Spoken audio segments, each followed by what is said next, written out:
It is my pleasure to introduce the next speaker, Dr. Ari Kriegsman. He is Medical Director of the Inpatient Addiction Consult Service at Mercy Medical Center in Springfield, Massachusetts. Hi, my name is Ari Kriegsman. I'm the Medical Director of the Addiction Consult Service at Mercy Medical Center in Springfield. And the title of this talk, at least the preliminary title, as you'll see later, is A Hospital as Healing Environment. I think we all have an idea of what healing means. Just a reminder, the definition is to make well again or to restore to health. And it can include physical, psychological, emotional, and spiritual realms. And I've actually been thinking a lot about this idea of healing in recent weeks, in recent months. My mother-in-law, who'd been living with us, actually died of cancer after about a 5-year fight, and she was on home hospice when she passed away. And I was reminded that healing can be a lot more than just the curing a disease. In her case, we weren't able to cure her cancer, but I do think that when she passed, she had a really healing experience. She was surrounded by loved ones. She had really meaningful conversations with her family and friends in the last days. She got to know her grandson more and more. And I think she just had come to peace psychologically, emotionally with her disease and how she lived her life. And I think it was very much a healing experience. And I myself was actually left really inspired by the hospice people, hospice nurses and providers who actually cared for her and how they really focused on healing. So I wanted to start with that personal vignette to sort of, focus in and sort of remind us of what healing can look like. And at the same time that she passed, my wife was actually 37 weeks pregnant with our second child. And flash forward about 4 weeks later, we went into the hospital to give birth. And my wife had been in labor for about 36 hours. It was about 1 o'clock in the morning. And I was starting to have flashbacks to the birth of our first child about 3.5 years ago, which was a really traumatic experience for me. Thankfully, everything worked out okay.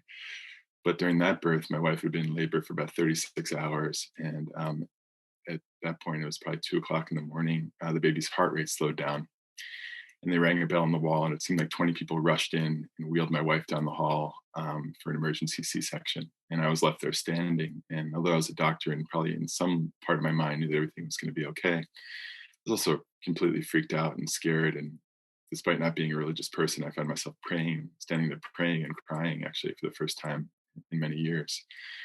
And thankfully, everything turned out okay, but I was really left with those fears. And so flash forward 3.5 years later, it's 2 o'clock in the morning and a provider comes in and says, we need to do another C-section.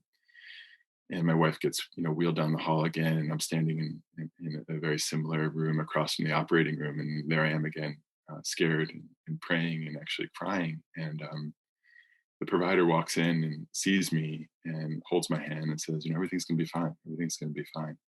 And actually reached out and gave me a hug in that moment. And thankfully, everything, baby was fine. My wife is fine. We're doing fine. And actually more than fine, because I think there was actually something that was left over from that first childbirth that was really fearful and trauma for me. And I was able to be healed with the birth of the second child, even though I ended up with a C-section. I think that the hours and days following that our second birth was much different than the first.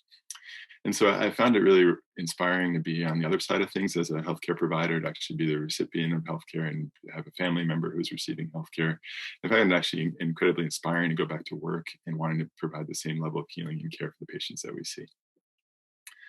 So I have a thought question for you, and just take 10 seconds with this. But can you recall a recent patient that you took care of in the hospital with an opioid use disorder?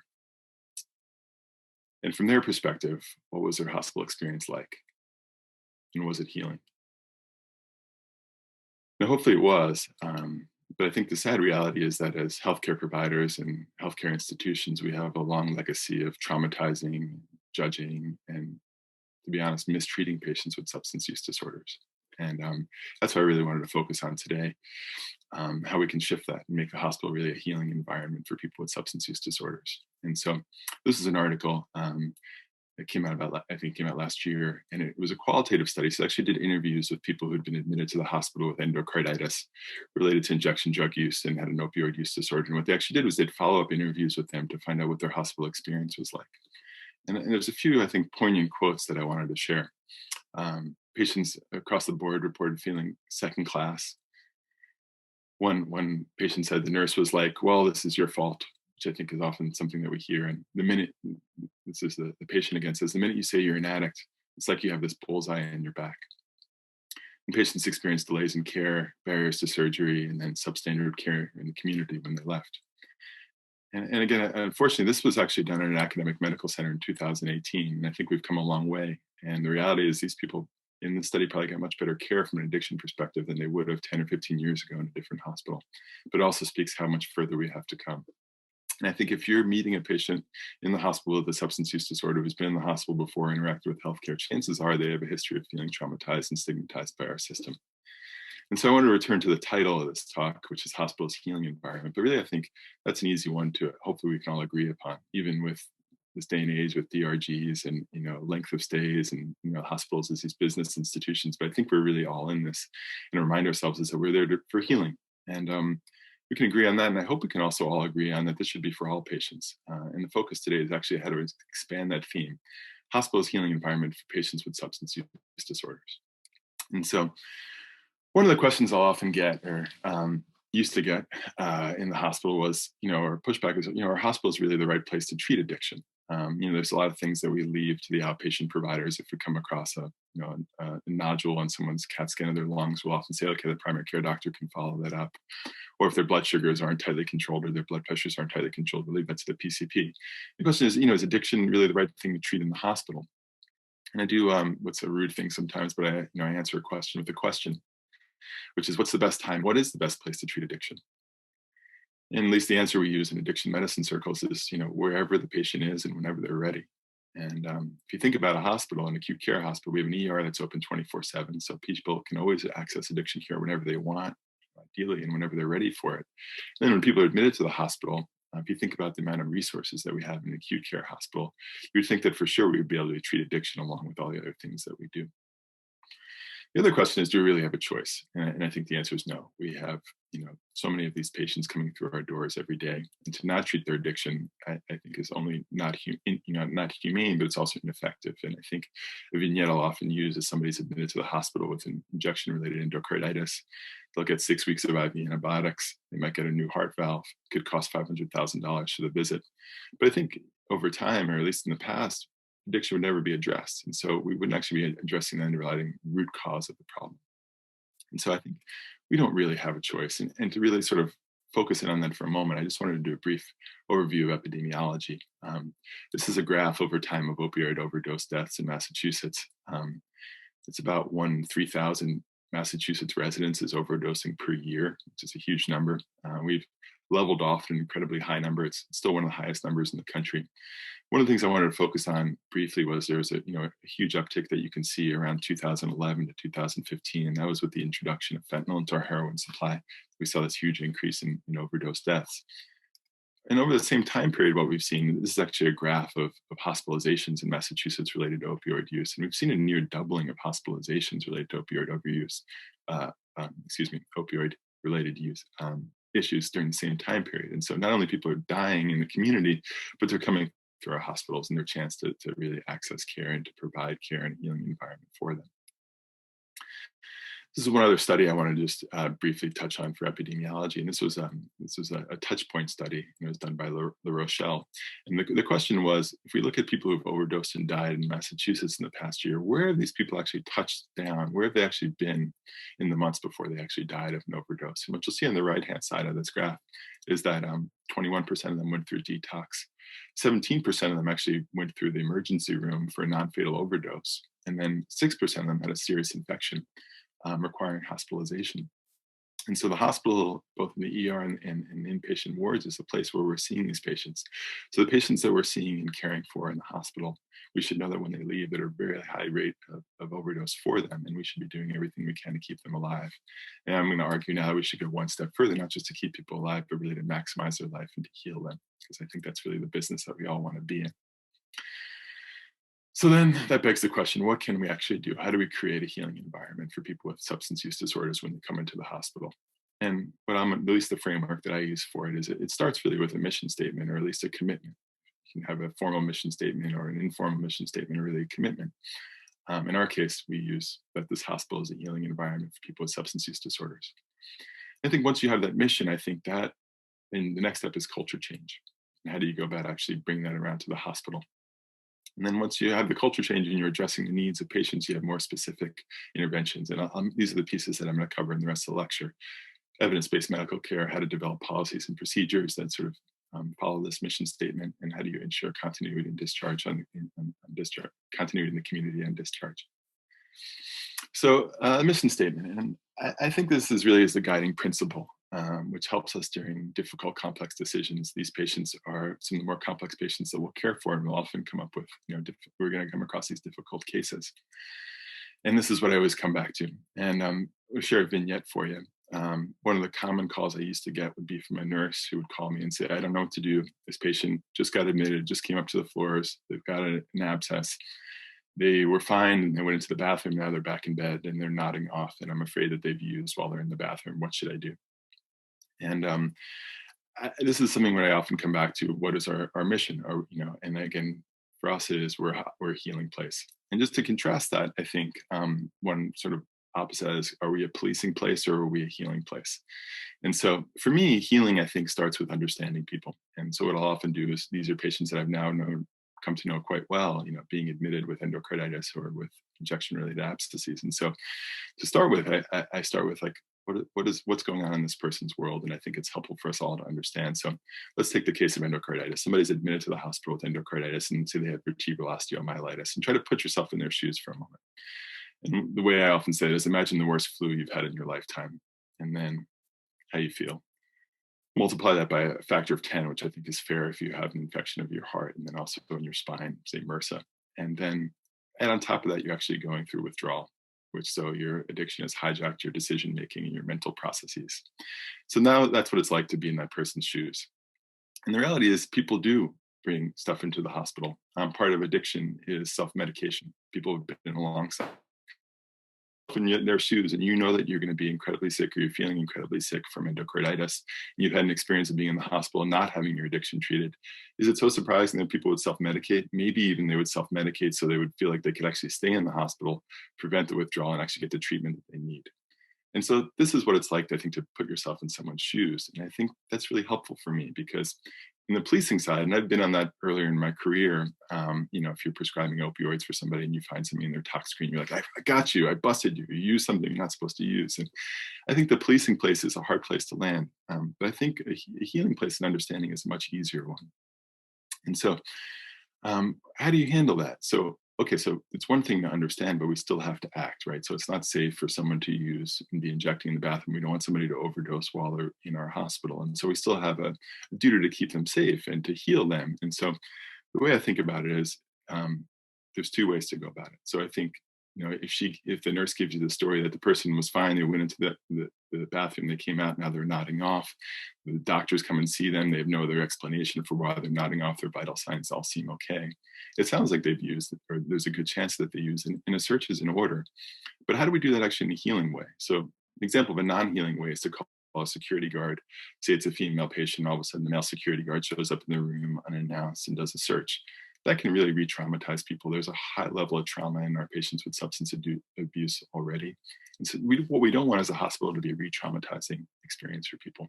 So that's one way to do it, is an unannounced opposite sex person comes. Another way to do it, and I think is the more healing place, is you go and you talk to the patient and you explain what your concerns are. You say, I'm concerned because of this X, Y, and Z. Our policy is that we're going to do a search of your belongings. The way that we do this is that we have a same-sex chaperone here with you the whole time. If you decide that you don't want your belongings to be searched, you have the option of putting them in a bag that which will lock in security until you leave. And this is our policy and our procedure to keep you safe. And so is it perfect? No, but I think it's the right balance of maintaining this idea that it's a healing place rather than a re-traumatizing place. So I just wanted to use that as an example. And then the last bullet point here is it can help guide broader hospital resources. And so at Mercy, we're actually in a pretty unique scenario. We have our chief medical officer is actually an addiction doctor. And so he's Rob Bruce, and I think we're really grateful to have him. I think he buys into this mission and has sort of done a lot to sort of develop funds so we can have programs to treat our hospital as actually a healing place. And not all hospitals are in that situation where you have the leadership who's already bought in. And my hope is, as you hear this talk, you might take away these pieces and be able to advocate for your patients and advocate for your healthcare institution, become a truly healing place for people with substance use disorders. So that's a mission statement, and I think where it all starts. The way I think about culture change is, how do we bring the mission statement to the whole hospital? And somebody with addiction is going to a person who suffers with a substance use disorder is going to interact with a whole bunch of people from the time they arrive in the hospital. It's the phlebotomist who has a hard time getting a vein. It's the housekeeping people who might not clean people's rooms because they hear that that person has substance use issues.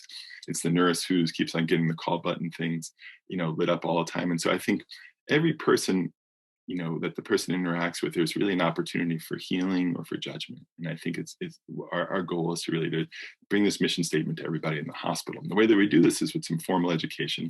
So we do presentations like this at Mercy to our nurses and also to our providers. And I think a lot of it is actually modeling as well. It's modeling how we talk with patients. It's using language that's person first. It's the documentation we do in our notes that has language, but also to try to explain and highlight the difficulties and the challenges that our patients are suffering from. Another real piece, and sorry, this is blocked off a little bit, is really to involve people with a personal history of recovery. And when we talk and do lectures at Mercy, it's myself often talking with the recovery coach. And I think I can talk, and much how I spoke about my personal history of healing in hospital environments, hearing somebody with a personal history of recovery and a personal history of substance use goes so far in helping people understand the challenges. And I think there's so much that these people can do, people with a personal history in our hospital. And I think a big part of it is education. Another piece is to incorporate harm reduction, which is what we're all about here today. And I want to do one more vignette there to return to the patient with endocarditis. And so, way briefly, I think about harm reduction is it's really understanding people where they're at and what their goals are.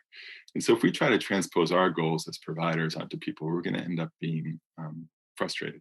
And so if we expect all of our patients to stop using or to want to stop using or even to want to cut back, we're going to be frustrated because the reality is not all people with substance use disorders at that given moment in time are ready to stop or to cut back.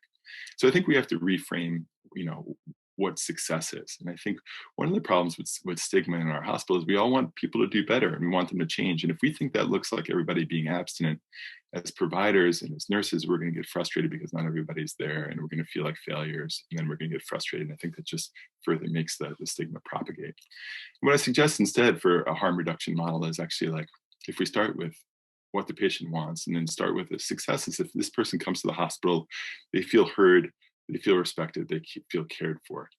If all those things happen and they don't stop using when they leave, and if they leave AMA, even if somebody leaves AMA, but they know that they came into the hospital and they were respected and cared for, that can actually slowly shift their experience with healthcare institutions. Hopefully they'll come back sooner and not wait as late in the course of their disease.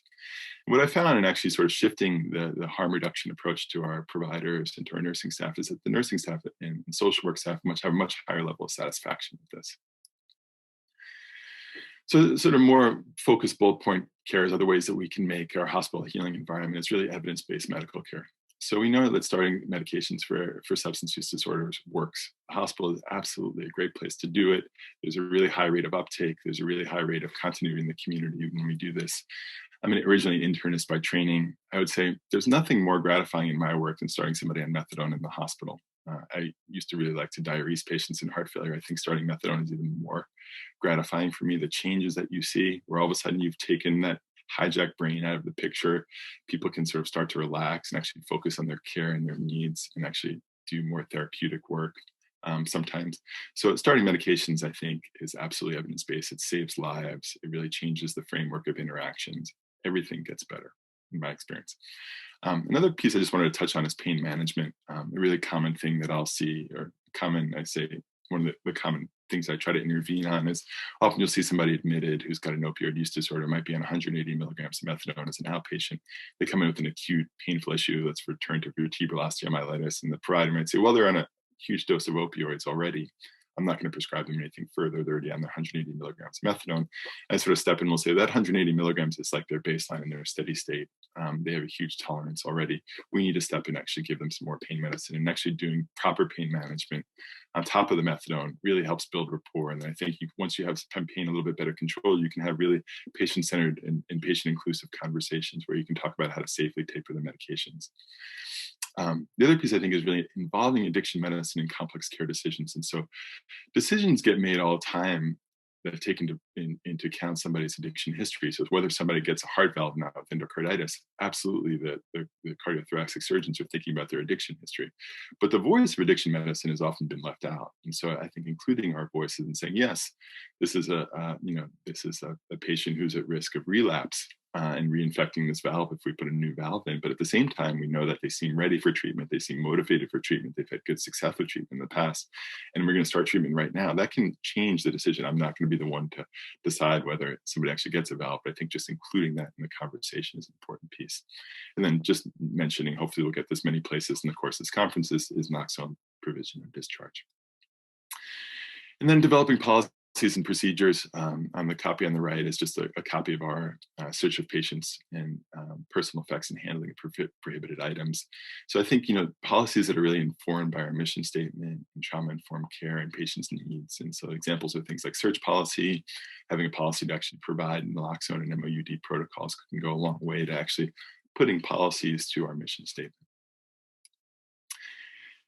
And then finally, I hope over the course of this brief lecture, you've sort of gotten the sense of ways that hospitals can be healing environments and how we can really make a change there, change in how we've been over time, hospitals as institutions, and also change in people's lives during the time that they're with us. I think it then becomes incumbent on us that the healing may start in the hospital, but I think it's incumbent on us and it's our responsibility to make sure it continues in the community. To do that, I wanted to give another plug for recovery coaches as an amazing resource. What we do at Mercy is that we have recovery coaches who work with us in the hospital, and they'll see people in the hospital before they go, and then actually, or in the emergency room before they go, and they can actually be this touch point when they leave in the community to help connect them into the community resources. It's a responsibility to connecting people to programs like methadone or office-based addiction treatment. We start them on medications. It's identifying mental health issues and connecting them to care in the community. It's making sure that they have insurance. There's so many barriers to care for people with substance use disorders, and I think hopefully we've realized we don't want to make the hospital one more barrier. We also want, while we're there, we want to address the barriers that they may have when they leave the community, things like insurance, housing. And then at the very least, I think if all else, if people don't want treatment, I think that's absolutely viable. Again, if people don't want any treatment, and from a harm reduction approach, we're treating that with care and respect. At the very least, we're referring them harm reduction resource in the community so they know where to get Narcan, so they know where to get clean needles. And finally, I'm going to leave it there. I think that was my last slide, and I want to thank you for your attention. My sincere hope is that you have something that you can take back to your healthcare institution that maybe in some small way, hearing this talk, you can take back and make your healthcare institution a little bit more of a healing environment, or a lot more of a healing environment for people with substance use disorders. I thank you for your attention. Key points from Dr. Kriegsman's lecture include: many patients touch the healthcare system, including in the hospital, prior to a fatal overdose. Any patient decision should ask the question, how does this help my patient to heal? Treat patients with respect and compassion, even during those difficult encounters.